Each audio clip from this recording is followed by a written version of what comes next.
Boa noite, meus amigos do coração. Estamos aqui para mais uma palestra na noite de hoje e eu gostaria de partilhar com vocês porque eu escolhi esse tema, né? O olhar a partir da nova visão. Foi um desejo de mostrar, através da continuidade, a importância que teve no momento da minha vida, né? O momento em que eu não só li e entendi o que Kardec trouxe, né, com essa revelação da imortalidade da alma, mas também todo o presente que isso pode se tornar quando nós fazemos dessa continuidade um foco sobre nós mesmos. Eu venho fazendo as palestras de forma contínua, porque isso foi importante para mim. Então, são oportunidades que nós temos infinitas, que definem para nós escolhas que, quando responsáveis, vão nos organizando numa vida cada vez mais consciente. E a cada escolha, o agora é que é fundamental para a tomada de decisão e a observação do que está acontecendo. Então, todo esse movimento começou pelo entendimento do que Kardec havia revelado. Eu já havia estudado, né, muitos anos Kardec, entendido de forma lógica todo aquele pensamento que os espíritos nos enviaram, né, como formas de entender e proceder no nosso dia a dia. Eu já havia entendido através de vários médiuns, né? Depois que Kardec abriu essa porta, nós tivemos muitos médiuns que nos trouxeram ensinamentos e formas de conduta incríveis do plano espiritual para nós. Eu li muitos, nós temos o hábito de usar diariamente, né, os livros que Emmanuel nos ofereceu através de Chico Xavier, alguns livros que foram romanceados, nos mostrando o enredo da nossa vida através de enredos que os espíritos haviam vivido, né? Zíbia Gasparetto foi muito importante nessa formação para mim, né? Chorei muito lendo livros da Zíbia. E hoje nós temos uma pessoa muito próxima que eu gosto muito, que é a Mônica de Castro, que também traz muitas histórias que nos mostram, até nos dão uma sensação de termos feito parte de alguma delas.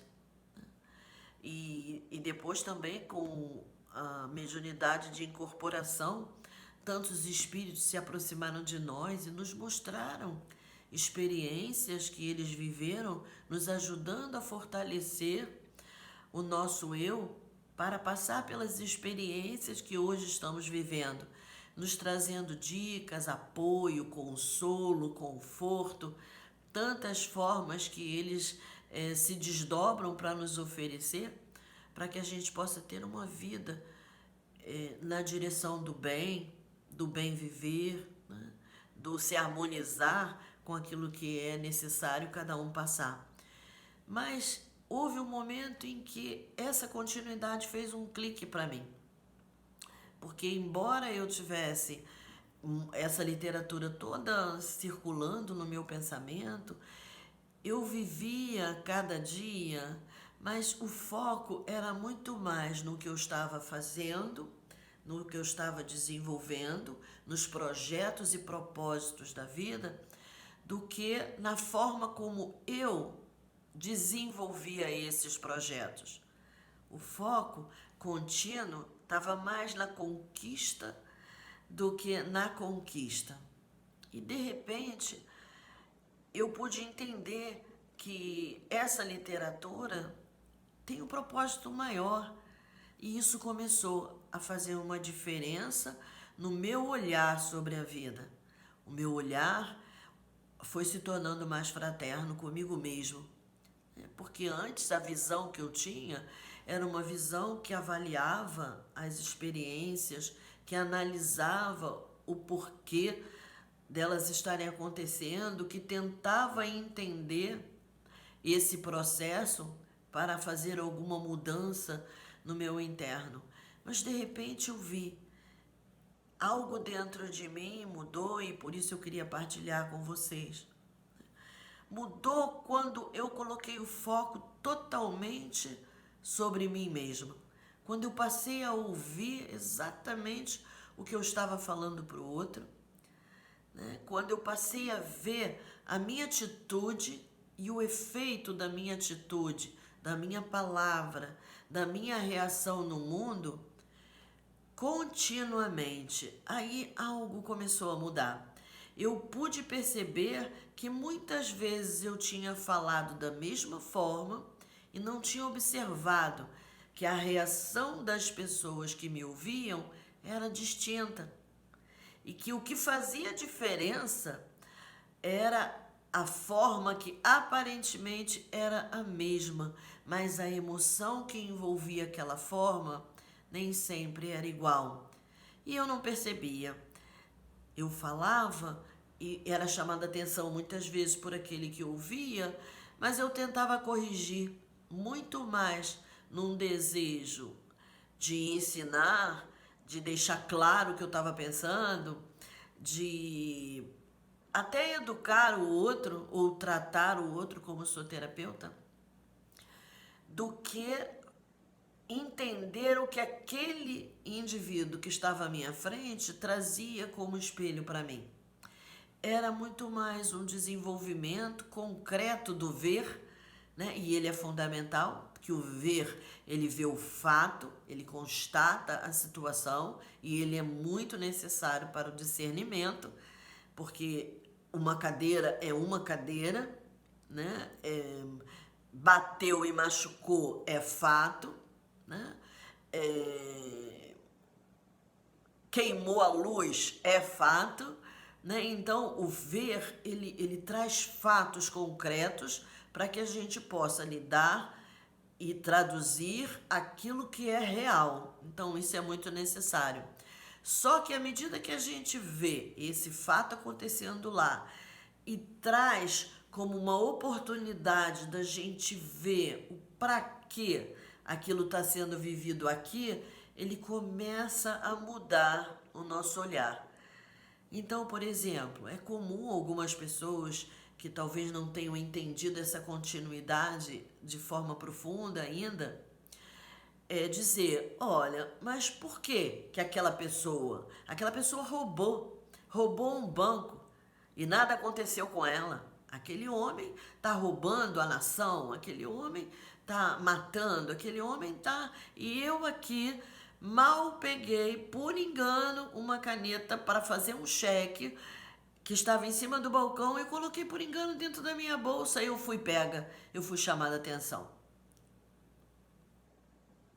Isso nos faz, através dessa literatura, entender que aquela alma que está ainda tendo o direito de fazer a sua experiência, adquirindo as coisas do outro para si, está num tempo diferente do nosso, né? Alguns de nós, e essa sou eu mesmo, não pode mais se enganar, tem que estar atenta. Se a caneta está no balcão, é para ficar no balcão, não é para levar ela por engano na bolsa. Observa que você foi distraída. Observa que para você essa realidade é outra. Eu dei esse exemplo, que é um exemplo simples, mas que muitas vezes ainda ocorre. Como que alguém pega o lugar de outra pessoa? Como que alguém leva a minha ideia e quer ganhar o valor com a minha ideia? Como que alguém consegue sair sem máscara, ficar próximo em aglomeração e não acontece nada com essa pessoa? Por quê? Aí a gente precisa lembrar de Kardec nessa hora, porque para a imortalidade daquela alma, a etapa dela, você não sabe. Mas você tem que saber qual é a sua etapa. E para fazer esse movimento, precisa de uma atenção contínua. Porque isso na vida, o que acontece amanhã, é fruto do que nós fizemos hoje. O que acontece à noite é a continuidade do que fizemos de dia. E se nós não estamos bem atentos, não percebemos esse movimento de desdobramento contínuo. E aí a gente grita aqui e depois saiu, alguém grita lá. Mas a gente não prestou atenção, não viu que gritou, aí não reconhece que aquele que gritou com você está trazendo o grito que você realizou aqui. Isso é traduzido hoje pela mecânica, né? Mecânica quântica do universo, isso é física nuclear e muitos de nós já estão estudando. Mas a atenção para que eu possa ver esse efeito acontecendo precisa estar 100% em mim. Porque se não estiver em mim, se eu estiver olhando para o outro, eu não vou conseguir ver o efeito que eu gero lá fora, através da minha ação fora de mim. Aquele efeito vai se refletir em mim quase que imediatamente, mas é difícil muitas vezes a gente ver. Por quê? Porque nós criamos um ser na nossa mente, né, que somos nós.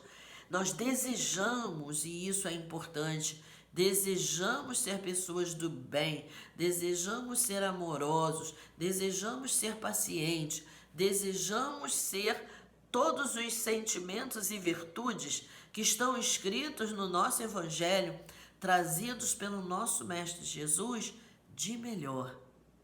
Mas para poder perceber se estamos dizendo ou vivendo isso que ele trouxe, temos que olhar para nós, porque muitas vezes estamos fazendo o oposto disso e não estamos vendo. A nossa palavra é áspera, mas a gente só vê a aspereza daquele que está na nossa frente. Nós somos desrespeitosos, mas vemos o desrespeito vindo de fora. Ainda não vemos essa sequência de movimentos acontecendo quase imediatamente à nossa ação. Porque o nosso foco muitas vezes está mais no desejo de fazer e no efeito que isso cai sobre o outro, e não no efeito que isso traz para nós como processo de continuidade da nossa vida. Eu espero estar sendo clara com vocês, porque muitas vezes isso parece tão óbvio, né? Intelectualmente, o entendimento é tão óbvio, mas se vocês começarem, como eu, a observar cada palavra falada e o efeito dessa palavra vindo na sua direção, cada gesto feito, cada atitude construída, cada pensamento com o foco em atenção para a continuidade daquilo no seu dia a dia, vocês vão ver que a prática dessa teoria, ela requer de nós uma atenção 24 horas, eu diria, porque é muito fácil a gente começar a analisar o outro e não lembrar que aquela análise é nossa. A gente começar a falar do outro e não reconhecer que aquilo que eu estou falando está saindo de dentro de mim. Então eu falo dos erros dos outros, mas eu não reconheço que se saiu de dentro de mim, aquele espelho que o outro está sendo é a minha oportunidade de me ver no mundo. Mas Miriam, isso é tão óbvio, parece, meus amigos do coração, parece óbvio, mas quando nós conseguimos ver, aí começa a construção de um novo olhar. Quando você consegue ver que aquilo que você está vendo lá é você que está vendo, aquela imagem está no seu olho, aquela palavra está na sua orelha, aquela análise está no seu coração, na hora que você começa a falar, o olhar muda, porque você vai parando, né? Ou eu estou falando de novo, tá vendo como é fácil falar para você? Não, na hora que eu percebo, né, que eu estou falando para vocês algo que está cheio em mim, eu posso olhar e dizer, ai Miriam, você está se esforçando para ser um bom modelo. Na hora olha só, toda hora isso tem que ser um alerta a cada segundo, porque é fácil a gente dizer às pessoas, né? Todo mundo, é comum, né? As pessoas fazem assim, todo mundo tá com problema. Ninguém nesse momento tá passando necessidade. Olha, você tá falando de você. Pratica falar no eu. Nesse momento, eu estou vendo essa pessoa fazendo maledicência. Me ajuda, Senhor. Perdão. Me ajuda, Senhor, a não falar mal dela, para que a maledicência não se multiplique na minha boca. Me ajuda a mostrar para ela que o que ela está fazendo vai trazer na direção dela o mesmo que ela está trazendo agora na minha. Me ajuda a ter um olhar fraterno para o erro do outro. Porque se eu tenho um olhar fraterno para o erro do outro, quem eu vou estar me perdoando sou eu. Porque sou eu que estou vendo o erro. E se não tivessem pessoas errando, como eu veria o meu erro? Isso não tira do outro a responsabilidade dele. Isso não elimina das construções de vida as necessidades de todo e qualquer tipo de sentimento. Porque nós precisamos, para ver o nosso autoritarismo, de um autoritário. Mas nós, na maior parte das vezes, vemos o autoritarismo fora e não reconhecemos que é o nosso olho que está vendo. Vemos o implicante, vemos o que nesse momento se vê muito é o competitivo. Nós vemos o tempo todo a competição do outro e não paramos para ver, mas se eu estou vendo a competição lá, aonde a minha competição está aqui? Se eu estou vendo o abuso lá, aonde o meu abuso está aqui? Se eu estou vendo o erro lá, é o meu olho que está querendo que eu veja o erro aqui. E isso, para que eu veja, precisa de continuidade.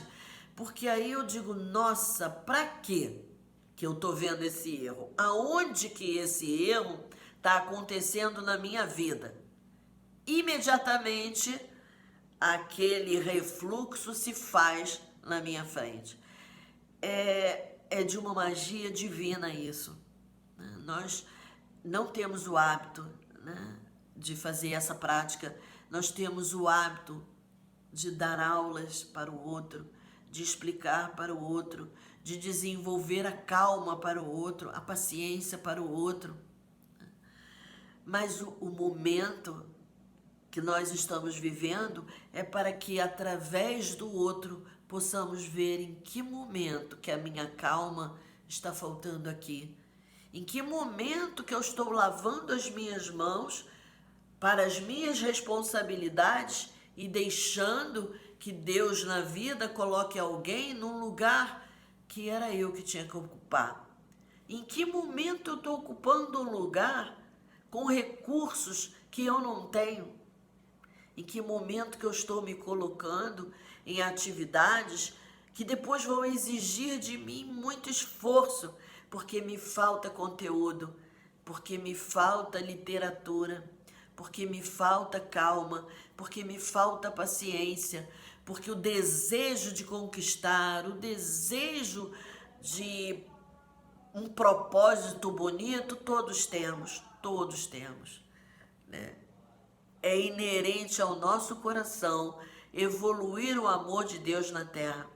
Mas se nós não tivermos calma e paciência, que é a ciência da paz dentro de nós, o mundo vai passando, 160 anos, Kardec falou sobre a imortalidade da alma e nós ainda estamos comparando a nossa experiência com a experiência do outro, muitas vezes sacrificando na nossa interpretação o afeto ao outro, outras vezes sacrificando o afeto a nós mesmos, sem perceber esse clique, esse detalhe, que todos estamos buscando evoluir amor em nós. E evoluir amor em nós dá muito trabalho, porque nós temos uma tendência a desejar amar ao outro e ser amado pelo outro. Essa é a nossa prática, né? A gente fala muito disso, teoricamente é lindo. Amar ao próximo como a si mesmo é uma lei. Mas em que momento que eu estou vendo, né, que ao dar um sim para o outro, eu me deixei com o não? Em que momento que eu estou vendo que quando eu dou um não e empurro o outro, eu estou me deixando vazia com um sim, com um apelo, porque o meu orgulho não me deixou mostrar o que o meu eu desejava? E muitas vezes, na continuidade, a gente vai repetindo atitudes e depois até esquece que aqueles sentimentos de fragilidade, de falta, de desejo de experimentar, ficaram guardados, represados dentro de nós. E na continuidade, esse acúmulo pode se transformar numa doença, num sintoma físico. Muitas vezes, essa dificuldade de dizer para o outro, não faça. Amanhã ele vai fazer de novo, porque você não disse que não queria que fizesse. Aí aquele não faça, ele vai crescendo, ele vai crescendo, ele vai crescendo. E aí um dia, esse não faça, que podia ter saído só como, por favor, não faça. Eu não gosto quando você faz assim comigo, vira um bufetão, um berro, uma ruptura de relação. Porque a dificuldade de falar no primeiro momento, não faça, armazenada depois de muito tempo, quando sai, a gente pode destruir uma relação. E nem percebe, porque a gente não ficou atenta na continuidade. A gente muitas vezes quer acreditar que já passou.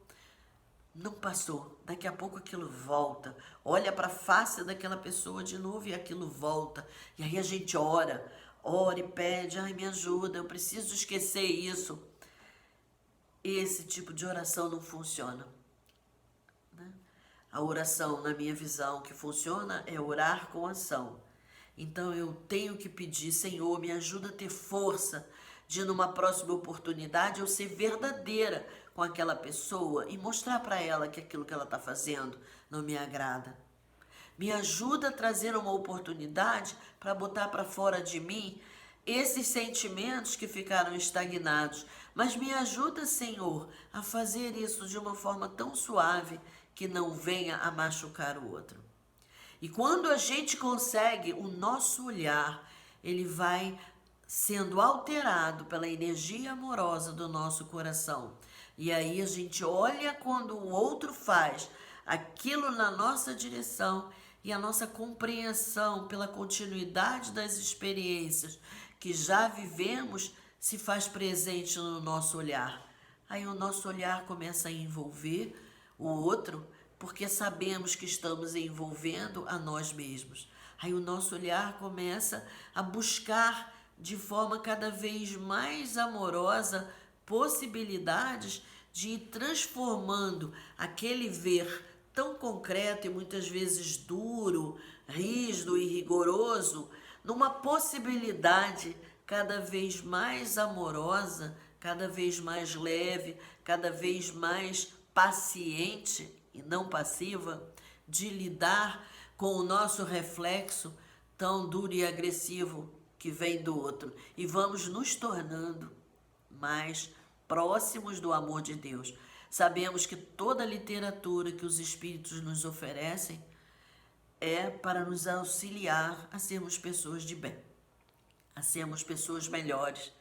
Mas está na hora da gente observar a cada agora que chegar como eu estou falando, para que depois da quarta ou quinta vez falando do mesmo jeito, eu consiga, com o meu olhar, envolvidos já na compreensão do meu coração pela continuidade da existência, eu interromper aquela fala, fazer uma oração, pedir o concurso dos amigos que estão ali, muitas vezes nos oferecendo um passe, uma harmonia, um abraço luminoso, e aí, na 15ª vez, a nossa palavra pode sair mais suave e o nosso olhar mais enternecido.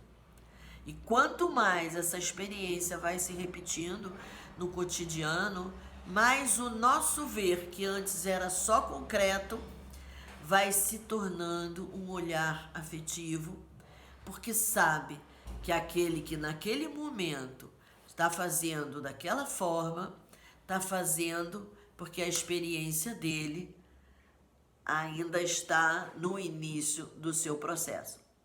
E aí nós vamos nos tornando, né, pessoas mais afetivas, mais calmas, desenvolvendo uma compreensão, uma possibilidade de silêncio mais coerente com o amor que queremos atingir, que é o amor maior, que é o amor divino. Eu espero que eu consiga, né, trazer para vocês esse despertar para observar aquilo que nós estamos vivendo muitas vezes, achando que é tão óbvio que aquilo veio de uma vida passada, mas não observando que aquilo está vindo do ontem e que depende do agora, do meu olhar sobre aquela realidade, com o foco no que eu ouço, no que eu vejo, no que eu sinto em mim, para que haja a mudança do meu amanhã. Que possamos juntos transformar isso que é óbvio na literatura em uma vida mais consciente, em pessoas que desacelerem o desejo de conquista do mundo e acelerem o mergulho para a conquista do eu interior. Que observe melhor aquilo que fazemos, que falamos, que expressamos, que geramos, que levamos o outro a sentir, com uma consciência de que só podemos mudar a nós mesmos. Que possamos ficar com esse foco em nós, para que através dessa transformação, o nosso olhar possa um dia manifestar o amor divino para todas as pessoas com as quais estivermos encontrando. E assim, a compreensão vai nos fazendo uma família mais amorosa, com relações de maior aliança e com a evolução daqueles sentimentos que estão descritos na obra de Kardec, mas que muitas vezes estão mais no nosso pensamento e na nossa palavra teórica do que na expressão do nosso olhar, da nossa escuta e da nossa ação no mundo. Uma boa noite a todos.